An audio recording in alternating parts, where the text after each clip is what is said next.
Welcome to tonight's live stream. I'm tonight's host, Micah. Today we have a wonderfully inspiring story.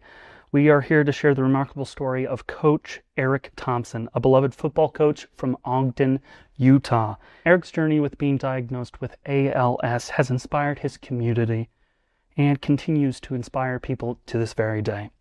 We are actually very blessed to be in Erik and Skye's home tonight to share this interview.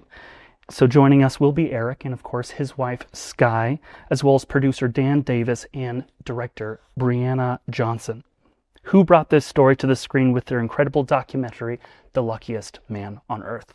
Before we jump in, let's go ahead and watch that trailer.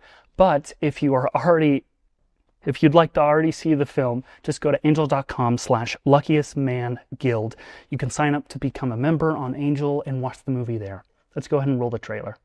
We are all a brotherhood, and we all love each other, and we can help each other up, and we can do what we need to do to take care of business tonight.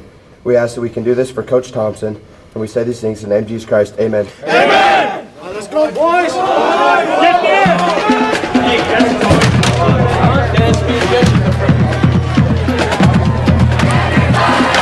Welcome again to Ogden High Football and Erik Thompson night.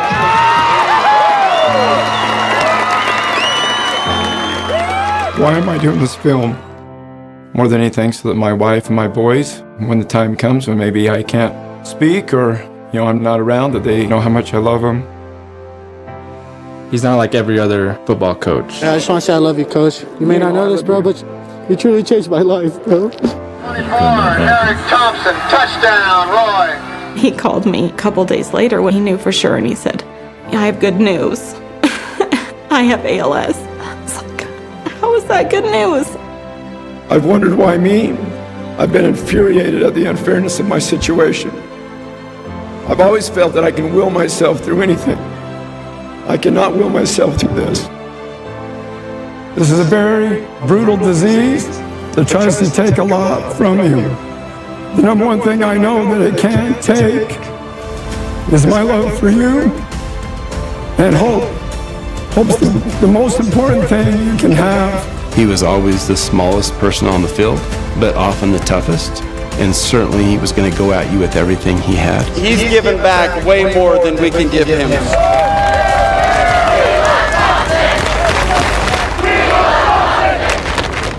Really, I am the luckiest man on earth, and this is a small price to pay for all that I have in my life.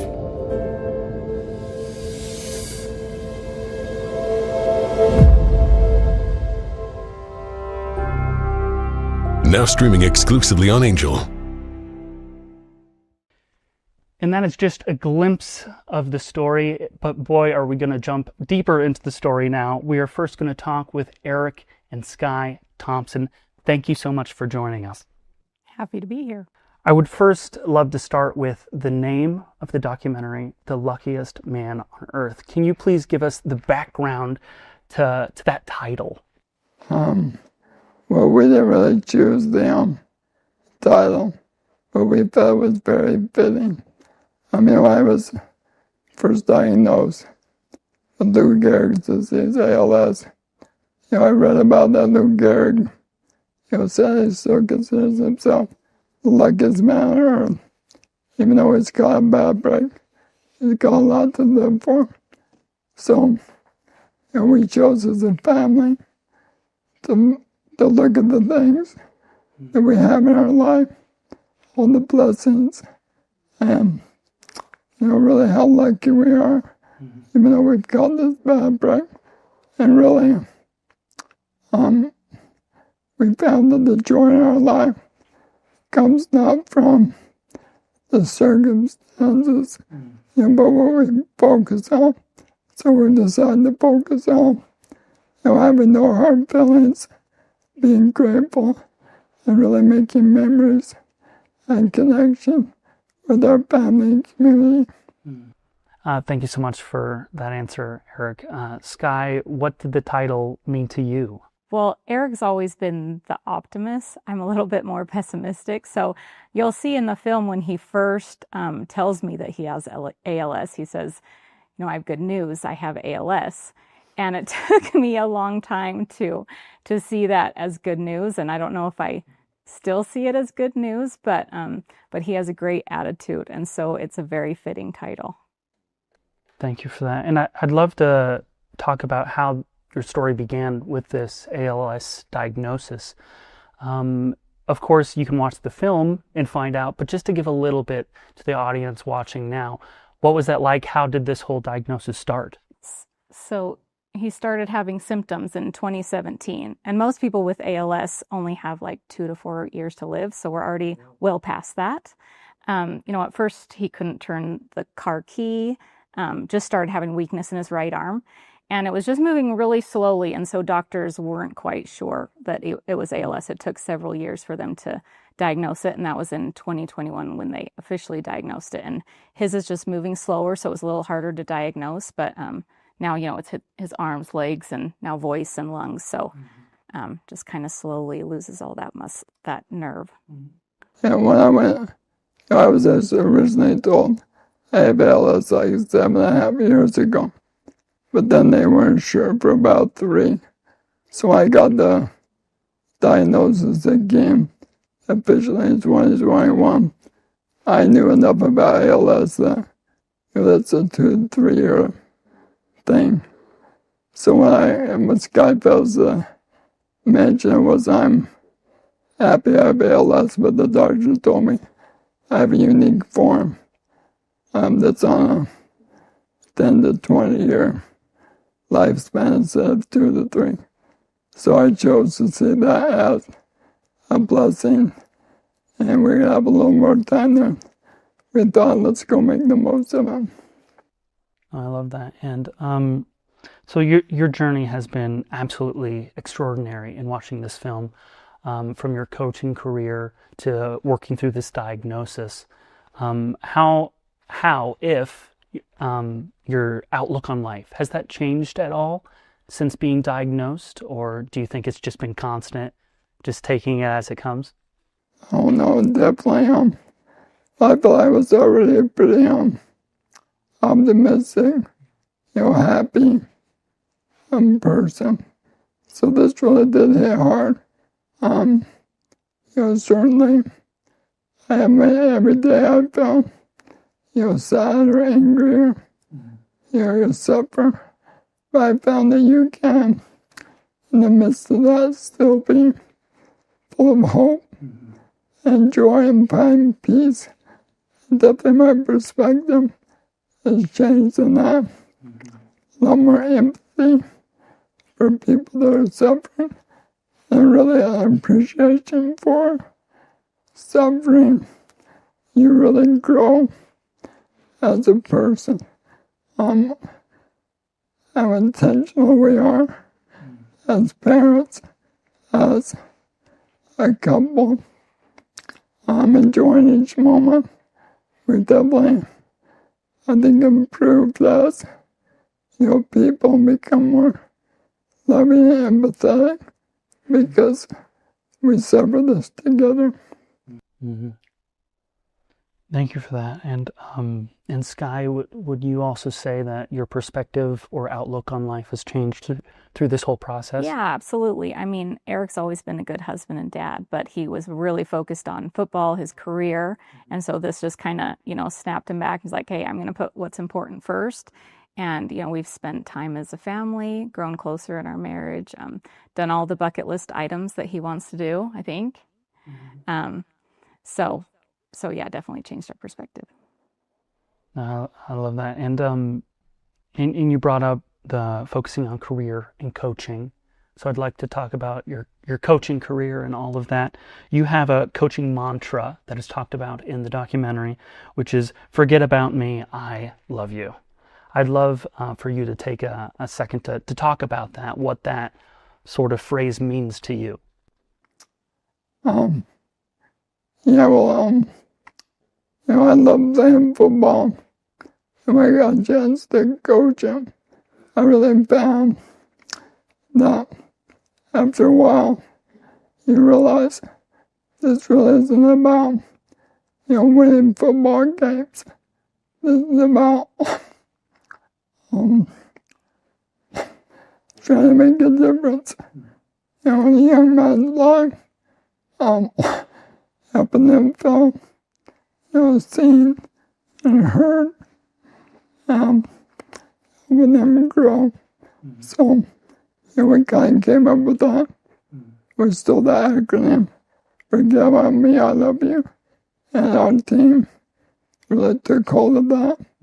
We always talk about, gratitude and serving and loving one another and creating that atmosphere on the football team. I think that's a big reason why we kind of turn things around.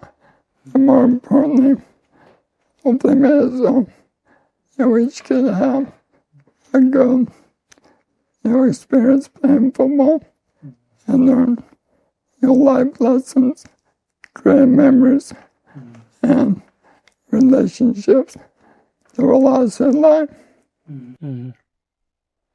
Yeah, something that I absolutely loved in the documentary, and I think your life and your experience very much encapsulates this as well, is the truest form of coaching is just giving and giving and giving to others and mentoring people.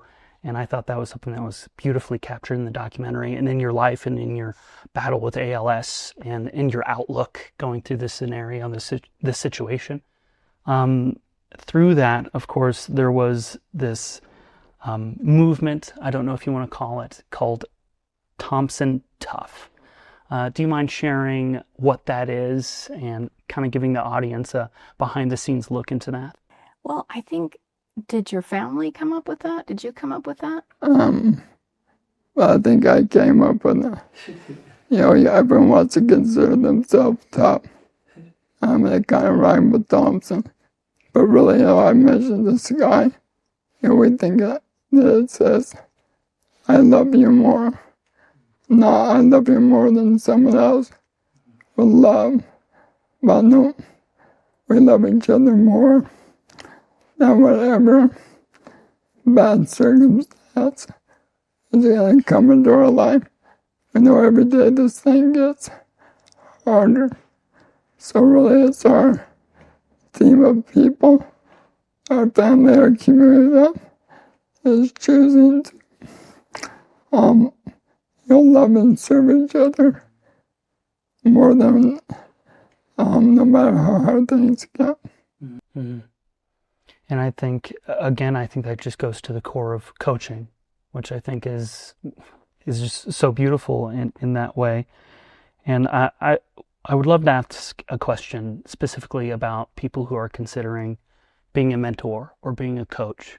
Someone with your extreme wealth of experience and knowledge on that, what advice would you give to someone who's like, I want to start coaching, whether it's sports or mentorship in life? What advice would you give to someone who wants to do that? I remember when I was a young coach, I really focused on, getting your players better, being competitive, trying to win. And after a while, you realize those things are fun. We can give our best effort for that. But really, to me, coaching became my life's calling.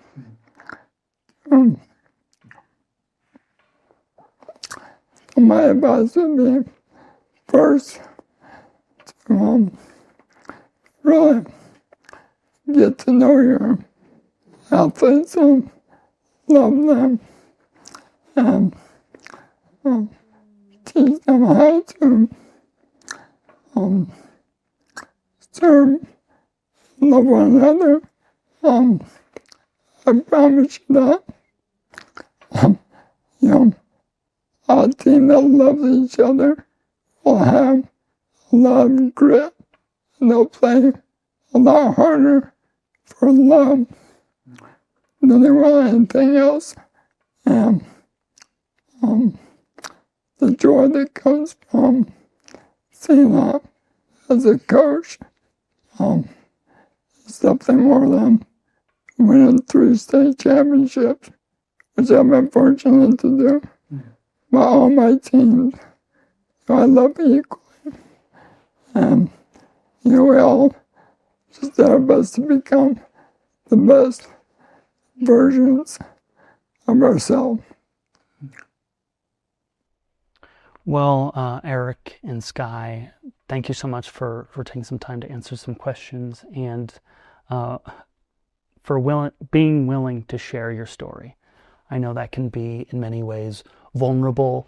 It can be scary at times, but in watching the documentary, I think it's the amount of, here at Angel we say amplify light. And I think that was one of the biggest takeaways from the documentary is, since you were willing to share your story, this is just something that amplifies so much light and just really feeds into other people and inspires and brings hope. So thank you so much. I also just want to tell our audience at home, if you would like to follow Erik and Skye's story, please go to thompsontough.org. You can find more information there. Also, if you are interested in more stories in this vein, inspiring, heart-filled stories, you can go to sturry.com and find out more information and donate to help getting these stories made. So check that out. And now that we've heard from Erik and Skye about their journey, let's bring in the producer and director team, Dan and Briana, into the conversation. This film could not exist without them. So please, if you have not seen this documentary yet, please go to angel.com/luckiestmanguild. You can sign up to become a member there for Angel, and you gain access to hundreds of movies and series. But first, start with Luckiest Man on Earth. Please start with that. But let's be joined by Dan and Briana right now. Dan and Briana, thank you so much for joining us. Yeah, awesome to be here. Thank you so much. I would love to direct the first question to you both. What drew you to Erik's story? Well, it actually came from his sister reaching out to us. She knew about Sturry, she knew about the types of stories that we tell, and she felt strongly and impressed that, we could tell Erik's story and wanted us to tell the story. And we hadn't heard Erik's story at the time, and so what drew us to it was hearing it one time. That's all it took. And to say, this is a story we need to tell. And that's how it kind of jump-started things, and just felt inspired from so many different angles, and just grateful that she reached out that day and gave us that opportunity to tell such a special story. And sorry. No, please. Yeah, and for me, I had a very personal connection. I was married to someone who had a very aggressive case of MS for 20 years. And so when I heard about their story, I felt an instant connection to understanding what it feels like to receive a devastating diagnosis and the shift that comes in a marriage and a family. And the challenges that come with that. And so I've felt this desire to be able to share their story authentically. And I loved how much they allowed that. They were so vulnerable. And like Skye said earlier, we caught them at a time where they were going through, it was only a month, right, Erik? Yeah, a month after his diagnosis that we came and interviewed. And for them to be able to share, even in the midst of trying to understand this, and even acknowledging that they weren't at a place that they really felt good about or had a confirmation about it yet on Skye's account, it was just a really beautiful way to be able to share in a very raw moment. And Erik and Skye, what was that like? You were approached by two seasoned filmmakers, and they're like, we'd like to share your story. Well, I was open to it. I want, our kids and grandkids, anyone to be able to, capture what Erik's gone through, what he's done, so that we have this, this movie on file. I didn't know where the story was going to go, which direction they were going to go, but I'm kind of an open book already. I'm pretty open with my feelings and thoughts, and so it wasn't a big hardship to have them in my space and asking questions. Yeah, and to Brianne's point, it was early in the diagnosis. Erik, was it an instant yes for you, or was it something that you're like, maybe, or what was that like? Well, I was kind of under the impression like this, that my sister, when I got the diagnosis, really knew I'd had it for like 3 years. And then maybe I'd only have another year to coach. even though unfortunately I got 4 more. So they wanted to have like, what was it like to be coached by me? And what messages would I have for my family? So we just thought it was going to be a short little thing for our own family. They were surprised when they made it, as long as they did, and we were so happy with how good it was. And they kind of said, I think we're onto something, we're gonna, maybe try to do something with this. So again, it just started as a way for me to have a record for my family. And we hope now that maybe it can give other people that are struggling, suffering, some hope. We have many people in our lives that have stepped up. We've seen so much good.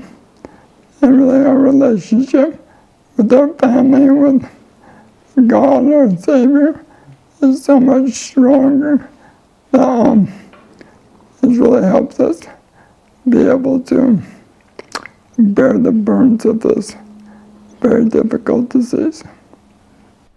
Well, once again, thank you both for saying yes to being willing to allow cameras in your home and share your story.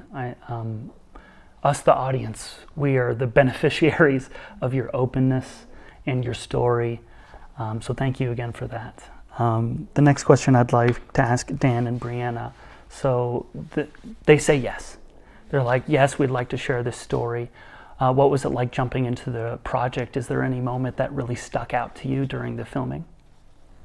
Yeah, I think for me, you can tell already the hearts of Erik and Skye are huge, and being able to meet people while we were filming who just wanted to share how much they love them. And as a filmmaker, you dive in, you get to know the family, you want to be able to share that with the audience. And so you yourself want to be able to experience that, and it was very easy to do that. But there was a moment while filming that really changed me and really helped me to understand how Erik has a way to be able to make you feel like you're the most important person in the room. I'm sure everyone has people like that in their life. I hope you do. And that was, for me, we were actually filming the Ogden High School football game. And we were getting ready to have Erik come be on set. And I went to go get him, and I came around the corner in the high school corridor to his office. And as I was coming around, I could hear Erik in his office with one of the players. And so I kind of stood off to the side so that I wasn't, interfering. But I heard Erik pouring into this player who had had a really, really hard time, and really connecting with him and uplifting him, and then sharing with him, now pass this on, pass this forward. And it was in that moment where I got it. I understood, how Erik has this ability and why people love him so much. And so it was in that moment that I wanted so much more, even to be able to share that feeling through the film for others to understand and to be able to see. Mm. And Dan, did you have a similar experience? Yeah, I mean, similar, but a little different. Same feeling, really. Just spending time with Erik and Skye immediately was, we're kindred spirits, but also just felt like we were called to do this work together. And that's what's unique about all the stories we do at Sturry. It's not just a matter of, hey, we just found this exceptional story, let's go capture it and put it out there to the world. It's, do we feel inspired to tell this story? Are we connected to the storyteller? Are they somebody that we feel called to share their story? Mm-hmm. And that was really obvious from the beginning. Erik's story came at a really critical time in my own personal journey where with my health battles, we weren't sure I was going to live, and I was putting my arm around Erik, feeling his body deteriorate. And I remember after that Ogden football game, I remember putting my arm around him after most of the people had left from the stadium, and I felt his shoulder, and it felt like my shoulders at the time after I had lost a lot of weight and muscle mass, and trying to figure out how to navigate this part of my journey. And I remember saying something to Erik, and he may not even remember this, but I just said something about, sorry you're going through this. This is really tough. And he just reflected that same sentiment, but also gave me confidence. And just, that was a gift to me. And he just said, you know what, really, you know what this is like. Even though our situations are very different, I don't have ALS, I have, different syndromes, different things that I deal with.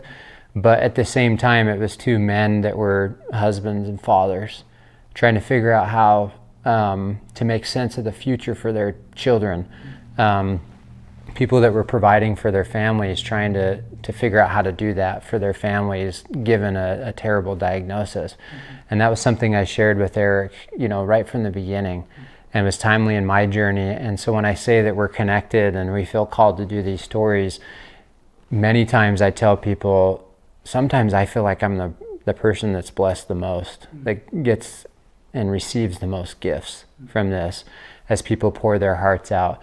And then just to be able to amplify that through Angel, through all the other things that we've done with them to share their stories online, share their most heartfelt and heartbreaking moments, just to be able to amplify that and see how it's changing other people. I found quickly with their Erik and Skye's story and their family story that my scenario, just like Briana, it was no different than all the other people that he had had the opportunity to touch through different, venues, different avenues, whether that was players or coaches or people that he taught in school. He met you at school. That's in the film. But he's had these touch points on different people's lives. And just like what Briana said, I felt like the most important person to Erik in that moment. And it was standing, I still have a picture of it, we were standing in the middle on the 50-yard line at Ogden High with the lights still on but nobody on the field. And that to me signifies how I feel when I'm around Erik and how he made me feel that day. And I'll never forget that hug, that arm around each other's shoulders, because to me it just signified that from a faith perspective, I'm the most important person to God, and so was Erik in that moment. And God wanted both of us to be able to succeed in our different challenges that we were facing. Yeah, I love to hear both of your hearts behind the project. I think it came across in the documentary very, very well. I'd love to ask sort of a technical filmmaking question or documentary making question. Of course, you guys are navigating these stories very well, but cameras are involved in the whole, production and stuff.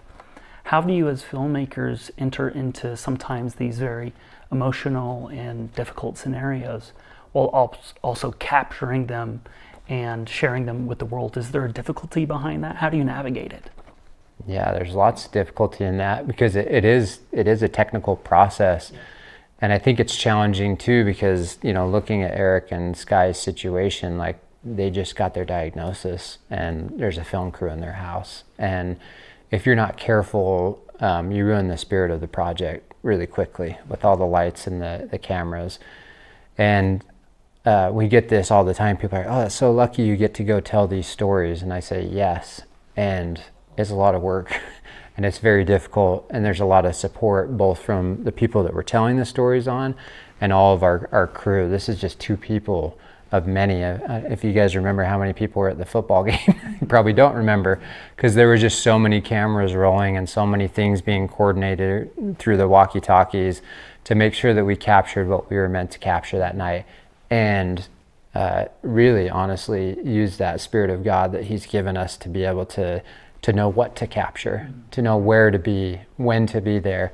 And I think that's what makes us different as documentary filmmakers, is we're less concerned about what camera we use or what lights we use, even though we use the best.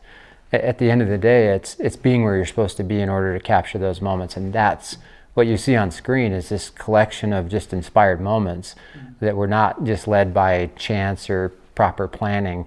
It was led through a lot of inspiration. And I think, to Dan's credit, being the founder of Sturry, he wanted to create a filmmaking process that was very storyteller centered. And so there's a lot of work that our team is trained and does that helps from the very beginning to be able to establish trust, because we feel this honor to be able to share these stories. And so we create these safe spaces wherever we are, and also training our crew to remember, what the situation is, what they're going through, what the story is really about, so that anyone that comes and joins in does feel a weight. You do feel a weight of the story and the responsibility and that connection with your heart as you're creating it. And so not only is there a technical element, but there's this beautiful aspect that helps the storyteller to feel like they're a part of it, that they are safe to be able to share. And it does create a difference in the way that they are able to interact, because it is their life. It is this real and raw moment that we want them to feel natural in being able to participate in. And nothing scripted. Nothing that we did with them and with Breaking Into Beautiful, our other film on Angel, was scripted, and that's what makes this so special. And that's why when you think about the people that we tell stories on, they're exceptional human beings. Well, the people behind the cameras and the lights and the technical side, they're also exceptional human beings, or else it doesn't work with what we do. It's too important, too special, too divinely guided to just hire random crew. That doesn't work with what we do. And Erik and Skye, you mentioned earlier with the whole filmmaking process, you feel comfortable inviting cameras in, just being like, yeah, move whatever you have to move, which is honestly, working in that field, that's a blessing. So that's wonderful. But of course, it's a different thing when the filming's over and the project is completed and you see it. So what was it like watching the documentary for the first time, and whoever would like to go first? Well, it's beautiful. It's hard to watch it now, because that was such a hard time. And even though things like with Erik right now are physically so much harder, I'm happier now, where I feel like we're stronger, as a family and a marriage. And so yeah, looking back at that time, I was like, that was just so sad and lost. And so they did a beautiful job, and I'm so grateful that we have it. Erik, what was it like seeing your story on the big screen? Yeah, first of all, when I first saw these guys, I were amazed. It was longer than we thought. It was so well done. We thought, we had never seen any of the interviews or the interactions. We only knew what we had said in an interview.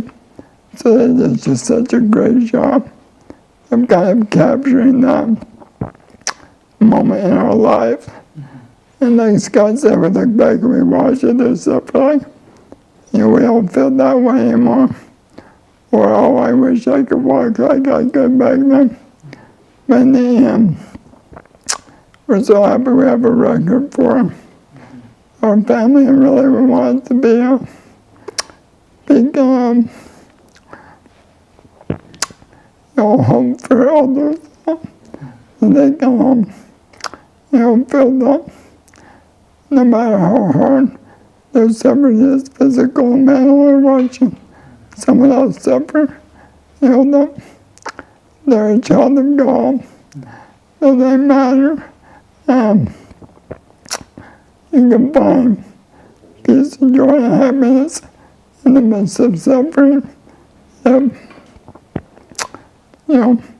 You come together like our family has. So to me, I have just a lot of pride that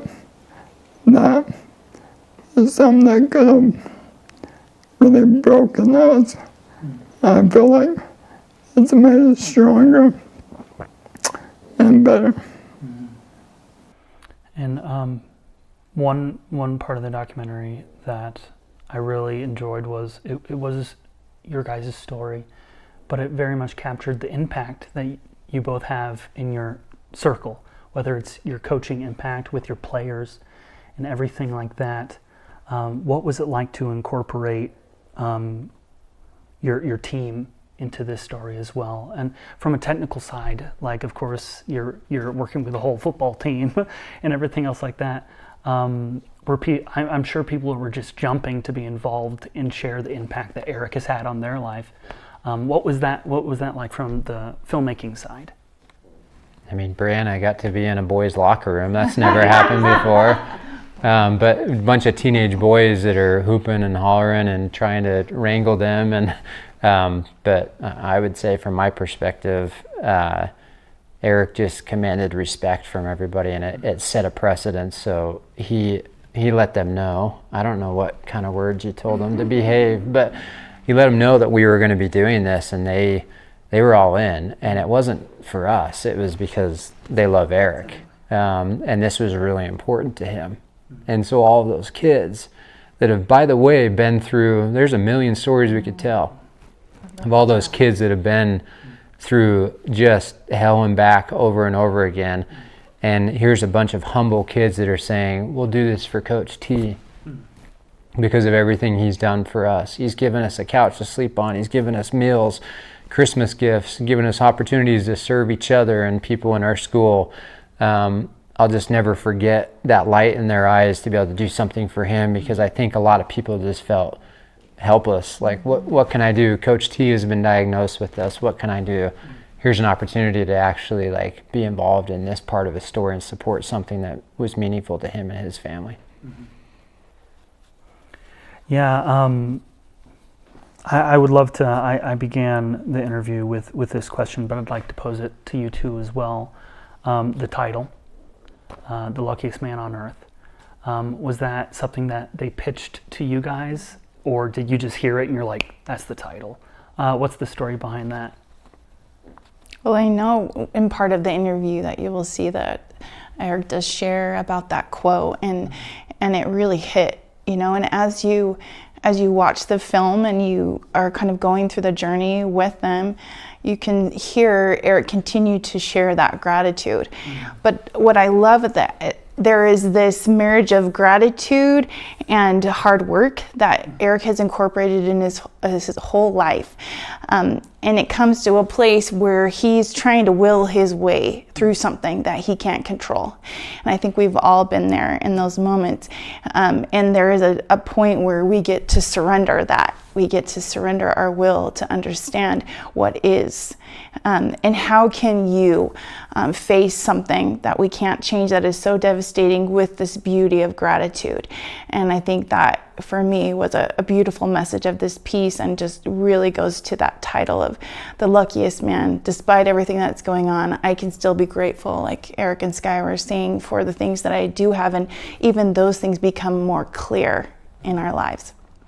Yeah, and I feel like one of the things that we learned from Coach T, I don't get to say that very often, I call him Erik, but was just, when you look at the title, you would think this person, you know, won the lottery, you know, or they rolled some dice and got lucky in life. And there's not a lot, if you look at Erik's story and his history, where you feel like, wow, he got lucky.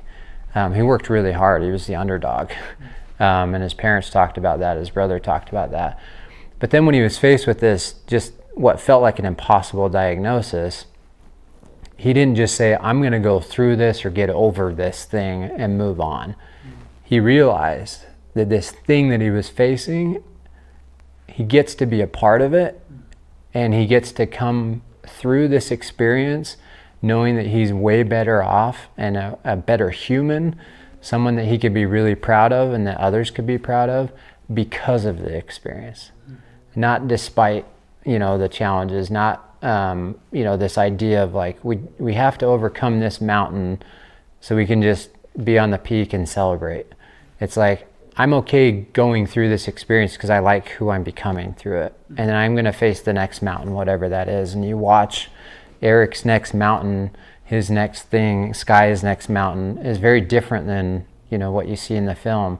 But if we were to continue to film the story, you would see that they're embracing that next mountain because it's part of what's shaped them. And that's why they're such beautiful humans, is because of these experiences, not you know, an avoidance of embracing those experiences. Well, Thank you all so much for sharing your hearts behind this project.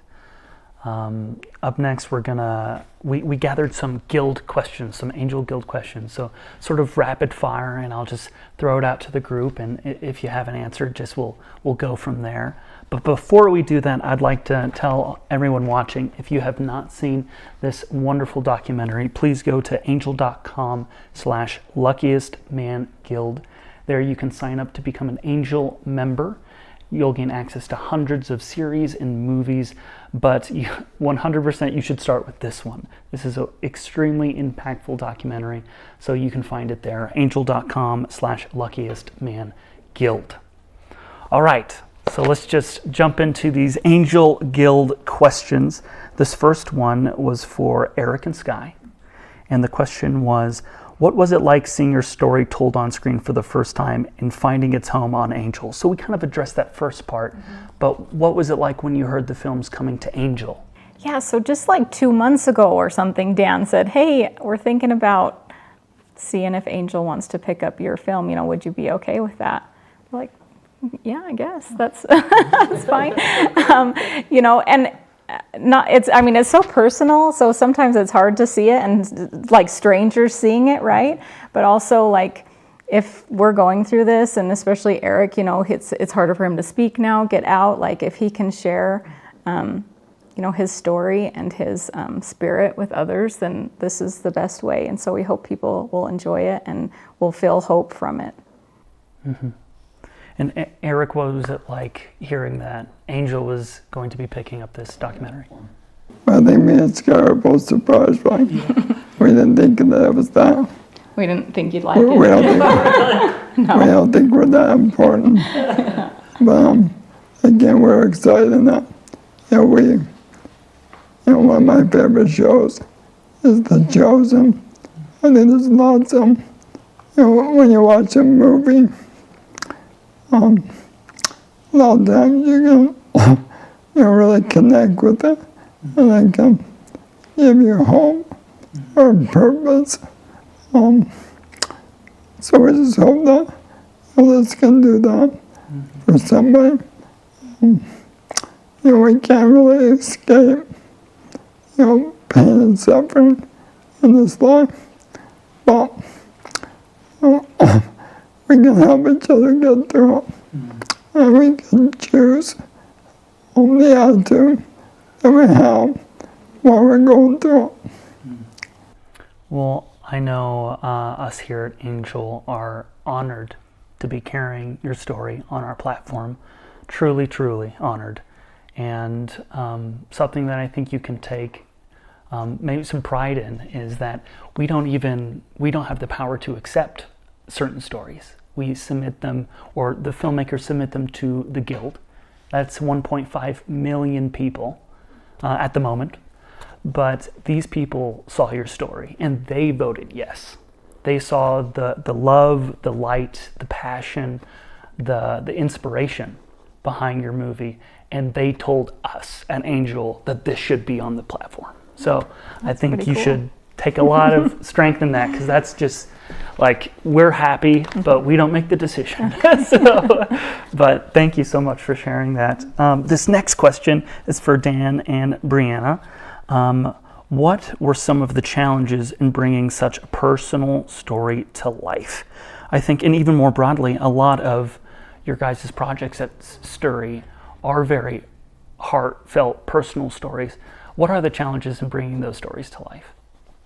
Oh man, sometimes it's just heavy, like we oftentimes cry with our storytellers, and I think that's, I know it's unique because I was in the other side of film before, commercial film, and I don't think I ever cried in a commercial I made for these big corporations. But we go through that journey together, and I mean, just going back to that moment where I put my arm around Erik, that shattered my heart in a lot of pieces. But that's also, I feel like, what allows us to do what we do, to make it more than just about the cameras and the end product, and so I think that's the challenge, but also the gift. We oftentimes, I won't speak for Briana, but I'll be driving home from set and just feel a little wrecked or feel a little heavy and go, what did I just witness? And I had a moment with Erik and Skye before we started this live, where my wife has had to pick me up off the ground before, and when I've fallen or can't get up on my own, and that's the life that Skye faces every single day. And so that gives you some pretty deep perspective that I'm going to be driving home from this live stream thinking about, because it changes you. And that's what we at Sturry want people to feel. We call it Sturry because it stirs something inside of you. And I hope this film does that for people. It stirs something inside of them so they will start living their life differently as a result of knowing Erik and Skye and their story and watching this film. I love that. I feel very similarly, and it just seems like the timing of things is always divine, you know, and how it impacts you, and how you can in your own life be touched by it. I think because of the passion in which we have for our storytellers and our films, I think one of the challenge has been in the past is wanting people to see it, wanting to be able to find a platform that has a home, wanting to find a place where people can see it and they want to. And so going kind of what your question to them about having a home on Angel, we were so excited and felt such a beautiful, collaboration with Angel, because there are people that are looking for this, that want that impact, that want to be able to gather families around to be able to watch it. And that's something I'm so proud of when I'm sharing about this film being on Angel, is I'm inviting families to come together and watch it and be inspired together. And that's been happening already, and I've been so happy to hear people have been doing that and what's come from that already. Well, thank you for that. This final question, we've touched on a few of these points, but the question is, what do you hope people of all ages and circumstances take away from this story about resilience, gratitude, and community? So that's the question. And like I said, we've touched on a bit of this, but maybe a sentence or two on what you would like people to, or why they should watch it. What can they look forward to? And we can just start on one end and then move to the other, if that's all right. A sentence or two. All right, he's challenging us here. A sentence or two. Can any of us do that? Or 3 or 4 or 5. I would say it just goes along with what I was sharing earlier, that Erik has taught us all. It's that our circumstances are a blessing and a gift to help us become who God sees in us. Not who we think we can be, but who He sees in us. And I think that's exactly what Erik's story teaches us, and that equals hope, because then you understand who you are. You understand that this experience that you're going through right now is going to help you become something even greater, which brings you a confidence that you can't get from anywhere else in the world. Yeah, and right along with that, there's, like I said before, there's so much in our world, especially now, it feels like that's out of our control.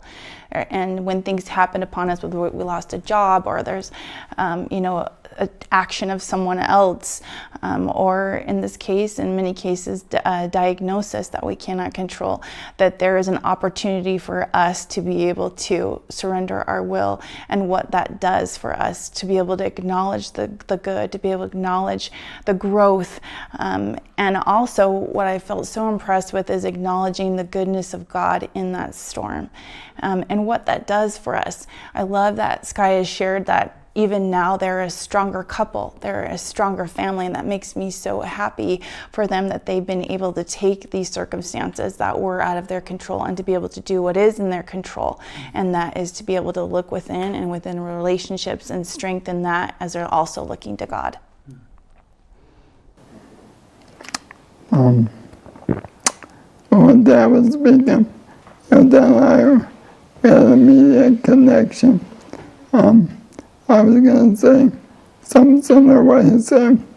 There's a quote, I'm not sure exactly how it goes, but I would use it with my football team all the time, is that, the reward of a man's work is not what you get for it, but what you become. And when you focus on what you're becoming instead of what you're getting, you'll find you can push through things or hard things. You can find joy, and they really serving others and forgetting about yourself leads to a lot more joy and happiness. And I've been able to live that for these last 7 years. I hate this disease. It's a horrible thing, and every day is going to be worse. But I'm grateful for the person I'm becoming. I'm grateful to all the many people, as well as my Heavenly Father, for helping me, get there and be patient and serving. We've had so many people step up in so many ways. We really have seen numerous miracles in helping us bear this burden. Well, I think they all broke the one sentence rule, so I don't have a whole lot to say. But I think Erik's just a great example of just choosing to be happy. And I think, that's a choice that we all have to make. We're all going through things. Obviously ours is visible. Everyone can see what we're going through. Most people it's not. And that, we can choose to be happy and choose to look on the bright side.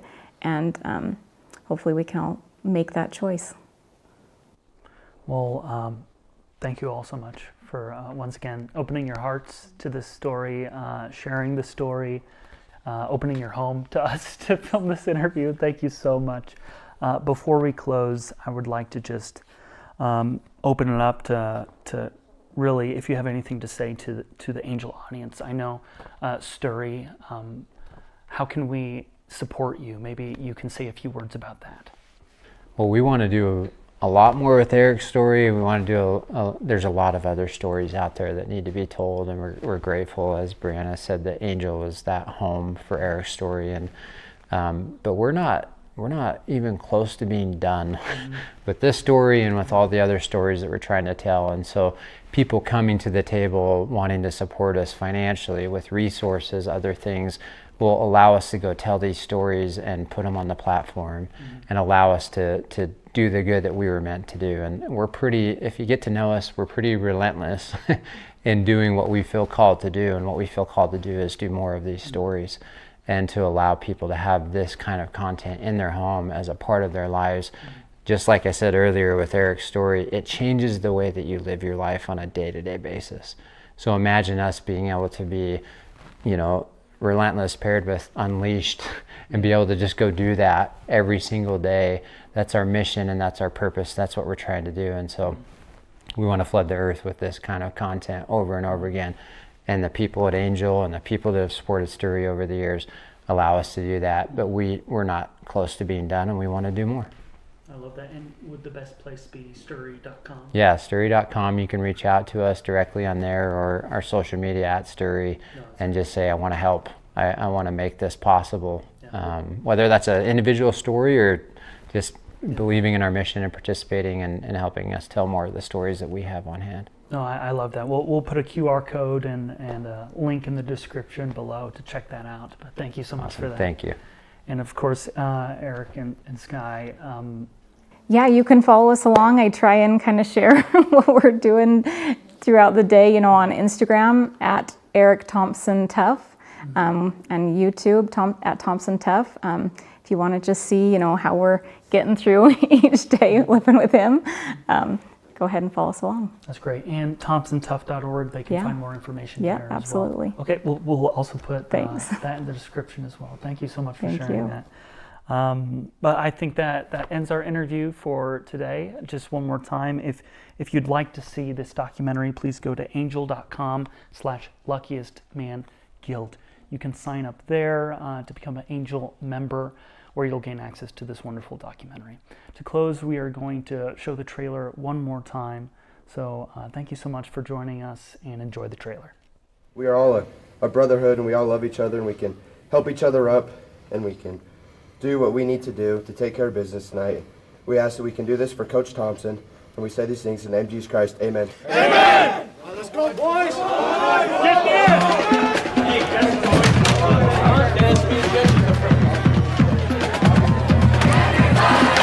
Welcome again to Ogden High Football and Erik Thompson night.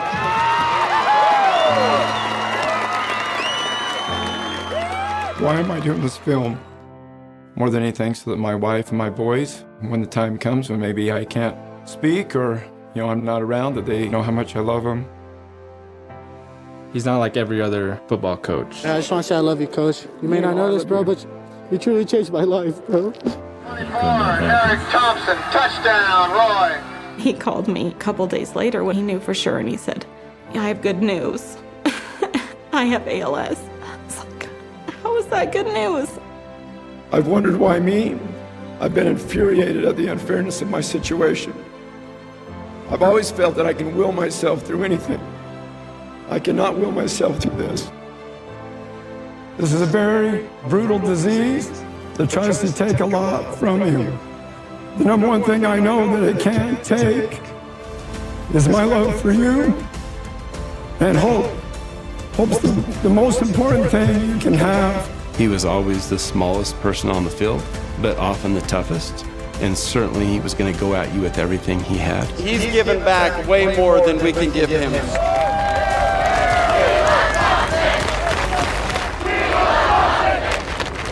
Really, I am the luckiest man on earth, and this is a small price to pay for all that I have in my life.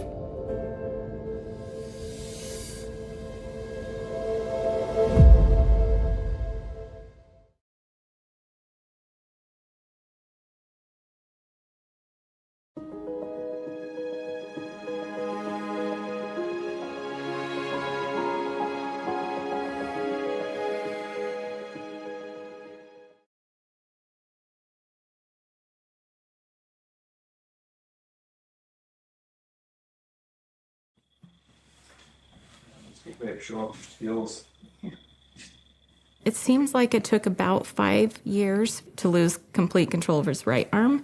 And I know this left arm was getting weaker, but it just seems like it's now as weak as the right arm. Now, when we are out in public, that's just how it is, and it's not embarrassing, and it's not... It's romantic. Yeah, he says it's romantic. I'm always like, everyone's always thinking, we're the most romantic couple ever. Look at you over here feeding me. Why am I doing this film? More than anything, so that my wife and my boys, when the time comes when maybe I can't speak or, I'm not around, that they know how much I love them. He's not like every other football coach. He's like a mentor to kids. He really cares for kids, and I knew that. He treated me like one of his own sons, and he does that for everyone. Yeah, I just want to say I love you, Coach. You may not know this, bro, but you truly changed my life, bro. Love you, man. I have so much. We're just getting started. I have so much love for you, Coach.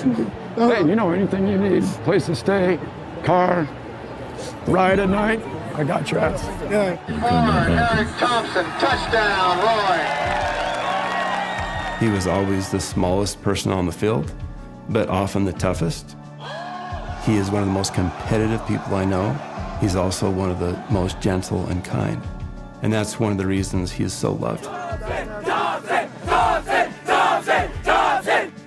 He called me a couple days later when he knew for sure, and he said, I have good news.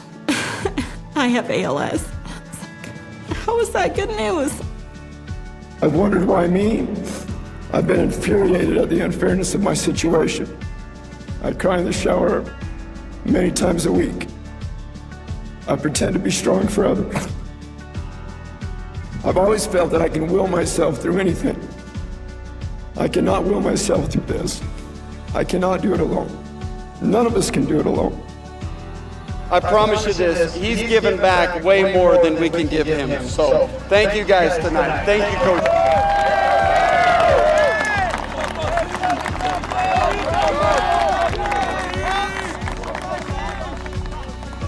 Really, I am the luckiest man on earth, and this is a small price to pay for all that I have in my life.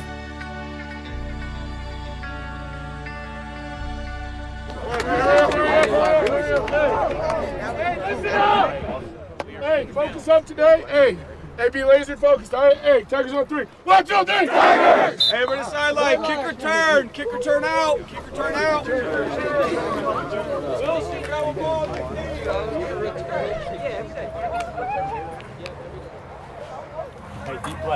deep left, ready. Hit hard! Good.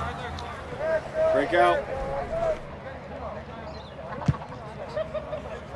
Bring it out, Kai, bring it out, Kai, bring it out, bring it out! Erik is an unconventional coach. He laughs with them, he races them. He is just one of them. Just start chasing me right now. Start coming. Start coming. Oh. All right, better go again, go again, go again. Recently, a Northridge parent told Erik, he said, when you got to Northridge High School, and I saw that you never yell at your players, I wondered if you could be an effective football coach. And he said, I talked to my son about that and said, he never yells. And the kid stopped and looked at his dad and said, it's the only coach I've ever loved. And it's the only coach I know who's loved me. All right, there we go, there we go. My name's Irving Gastelum, and I played wide receiver at Ogden High for Coach Thompson. Now I'm the varsity receivers coach for Ogden High and Coach Thompson. When I was 15, my father passed away and my mom had to work a lot of hours. My football team when I was in high school, they were my brothers, and they understood me like my family at home didn't. After the season ended, Thompson told me that I was selected to be on the first team All-State team. He told me about an awards ceremony that they did for the All-State players that was in West Jordan, so it was pretty far. And he said that he would take me.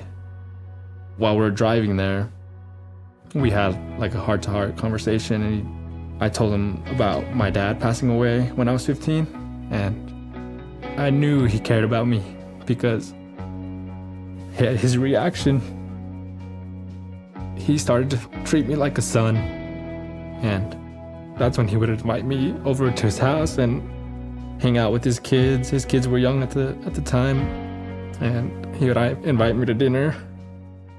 And he does that for everyone. Okay, you guys know, we've talked about, forget about me, I love you. So as we're talking today, I want you guys to be able to tell me, what does that look like? Okay, everyone says they're a family, right? And we kind of broke it down and tried to get, what does that really mean? It means forget about me, I love you. How do you forget yourself? How do you show you love someone else when you're playing football? So I like this saying, to me, that goes along with it. There's a destiny that makes us a family. None goes his way alone, all that we...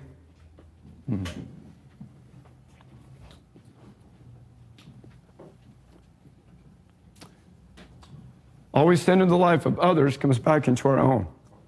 We don't have to be blood. We know in this room, we've gone through a lot of hard things, right? All I need from you tomorrow, I want you to think of something in your past, whether that's a family member or something hard that you've gone through, that you know no matter how hard something gets, it can't break you. We hope you enjoyed that sneak peek. To continue watching the full movie and gain VIP access to our entire library, join the Angel Guild. What is the Angel Guild? The Angel Guild is a group of millions of people like you transforming the industry. We want you to become a guild voter and greenlight our next hit project. Most films are greenlit by only a few voices. Ours are greenlit by you. At Angel, we cannot release a project unless it's been approved first by the Angel Guild. You get to have a voice in changing the film industry with stories that amplify light. Angel Guild members have greenlit shows like The Wingfeather Saga, The King of Kings, and Tuttle Twins, shows that are teaching children positive messages of family, faith, and building a hopeful future. We believe in telling excellent, meaningful stories. Your membership directly contributes to the production of more projects, allowing filmmakers to make more quality shows faster. In 2025, we reached our goal of 1 million members in the Angel Guild. This allows us to fund up to 5 seasons of TV shows like The Wingfeather Saga, Tuttle Twins, and others on a continual basis. In addition, your Angel Guild membership also grants you bonuses and perks that we are constantly adding to. Perks like complimentary movie tickets to every new Angel release in theaters, Guild early access to film and TV shows before they're made free to watch, opportunities to give your feedback to filmmakers, Guild exclusive live streams, discounts on Angel merch, and so much more. Join the Angel Guild today and help us make movies that matter to our children, our families, and the world. Welcome to the future of entertainment.